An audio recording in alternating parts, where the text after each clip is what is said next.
আমরা দেখতে পাচ্ছি যে আসলে সকলে যৌথভাবে এগিয়ে নেওয়ার জন্য দেশের এবং মানুষের কল্যাণে কাজ করছে। যার কারণে আমরা এগিয়ে যাচ্ছি, দেশ এগিয়ে যাচ্ছে। আমরাও আছি আপনাদের সেবা, আপনারাও এগিয়ে যাবেন।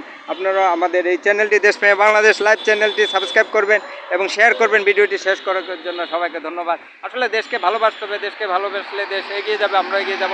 আমাদের দেশকে আমরা ভালোবাসতে হবে, আমরা দেশকে এগিয়ে নিয়ে যাওয়ার জন্য কাজ করতে হবে। আমরা যদি আমাদের দেশকে এগিয়ে নিয়ে যাওয়ার জন্য যদি কাজ না করি, আমরা যদি এগিয়ে না আসি, আসলে আমাদের দেশ তো বাইরে থেকে কেউ এসে এগিয়ে নিয়ে যাবে না। আমাদের অর্থনীতি অবকাঠামো আমাদেরকে তৈরি করতে হবে, আমাদের আইন শৃঙ্খলা রক্ষা, আমাদের দেশের কথা, আমাদের মানুষের কথা, মানবতার কথা, কল্যাণের কথা, আমাদের প্রশাসনের কথা।